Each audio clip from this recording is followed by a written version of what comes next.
Assalamualaikum warahmatullahi wabarakatuh. Bismillah, innal hamdalillah wassalatu wassalamu ala Rasulillah wa ala alihi wa ashabihi wa man walah. Wala haula wala quwwata illa billah. Amma ba'd. Saudara seiman, semoga Allah mencinta dan menyayangi kita semua. Sebuah renungan yang perlu kita camkan bersama. Seorang anak yang dicinta dan disayang oleh kedua orang tuanya. Mereka berdua mewujudkan cinta dan sayang mereka semenjak sang anak berada dalam kandungan sampai pun anak tersebut lahir ke alam dunia. Berbagai kebaikan yang mereka berikan kepada sang anak, mulai dari segala fasilitas yang diberikan kepada sang anak berupa pakaian, berupa kasih sayang,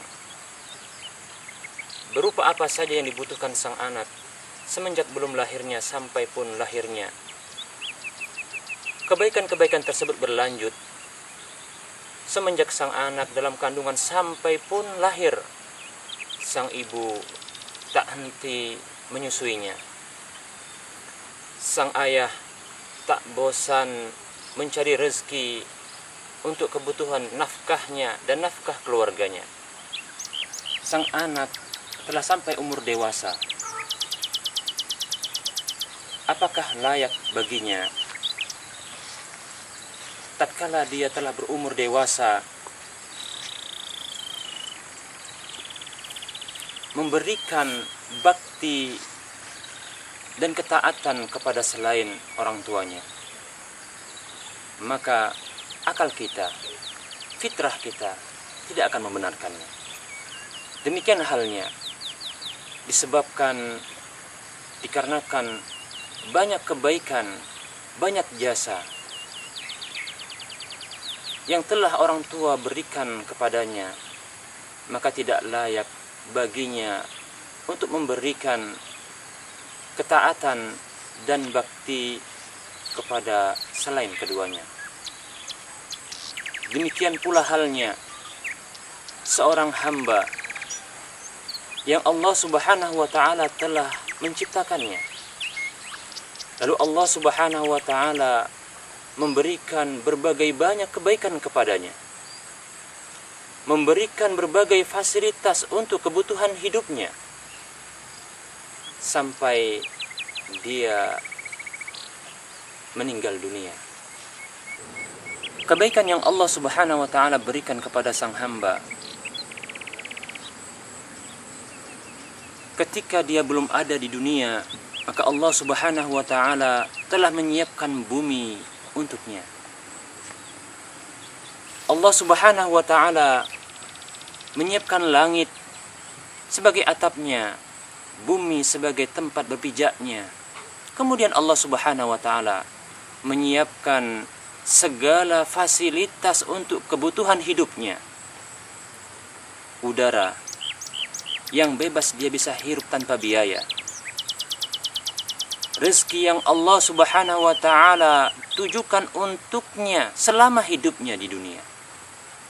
Maka apakah layak bagi hamba tersebut menunjukkan ketaatan kepada selainnya? Apakah pantas baginya untuk mengarahkan peribadahan, persembahan kepada bukan yang menciptakannya? Maka kembali akal kita, fitrah kita akan menentangnya, tidak akan membenarkannya. Oleh karenanya Allah Subhanahu wa ta'ala mengingatkan hamba tersebut dengan firman-Nya di dalam surah Al-An'am ayat 102. Dzalikumullahu rabbukum la ilaha illahu khaliqu kulli syai'in fa'buduh. Allah berfirman yang artinya, yang demikian itu adalah Allah, pencipta Rabb kalian. La ilaha illahu, tiada sesembahan yang berhak disembah melainkan Dia. Khaliqu kulli syai', pencipta segala sesuatu termasuk hamba tersebut. Fa'buduh, maka sembahlah Dia semata. Demikian pula Allah Subhanahu wa taala berfirman dalam ayat yang lain di dalam surah Al-Baqarah ayat 21 dan 22 yang berbunyi, A'udzu billahi minasyaitonir rajim. Ya ayyuhan nasu u'budu rabbakumul ladzi khalaqakum wal ladzina min qablikum la'allakum tattaqun. Alladzi ja'ala lakumul arda firasya was samaa'a binaa'a wa anzala minas samaa'i maa'a fa akhraja bihi minas samarati rizqan lakum fala taj'alu lillahi andada wa antum ta'lamun. Allah berfirman yang artinya, wahai manusia, sembahlah Allah Rabb kalian, Zat yang telah menciptakan kalian dan menciptakan orang-orang sebelum kalian, agar kalian bertakwa, supaya kalian melakukan ketaatan hanya kepadanya dengan melaksanakan perintah dan menjauhi larangannya. Dialah Zat yang telah menjadikan untuk kalian bumi ini sebagai hamparan tempat berpijak, dan telah menciptakan langit sebagai atapnya. Dan tidak hanya itu, Allah Subhanahu wa ta'ala memberikan fasilitas rizki sebagai sesuatu yang membuat bertahan seorang hamba di alam dunianya. Wa anzala minas sama'i ma'a, dan Allah Subhanahu wa taala menurunkan hujan dari langit. Fa akhraja bihi minas samarati rizqan lakum, lalu dengan hujan itu Allah hasilkan buah-buahan sebagai rezeki bagi kalian. Fala taj'alu lillahi andada, maka janganlah kalian jadikan bagi Allah Subhanahu wa taala tandingan-tandingan di dalam hak ibadah tersebut. Wa antum ta'lamun, sementara kalian mengetahuinya.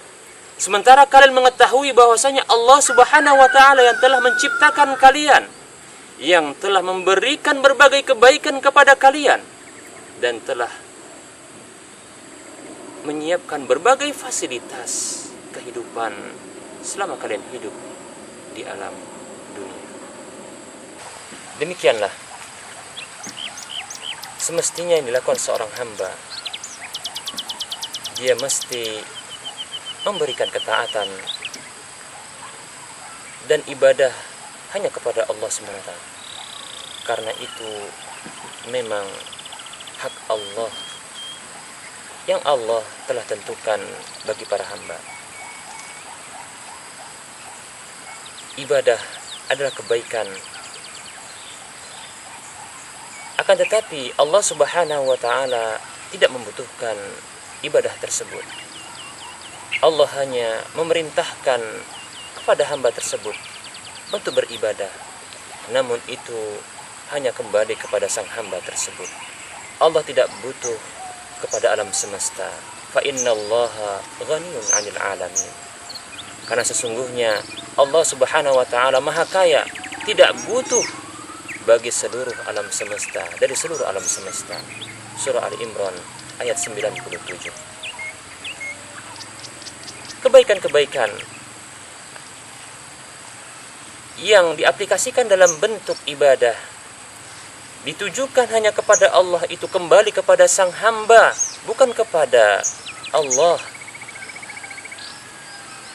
Karena Allah Subhanahu wa taala berfirman dalam surah Al-Isra ayat 7, wa in ahsantum ahsantum li anfusikum wa in asatum falaha.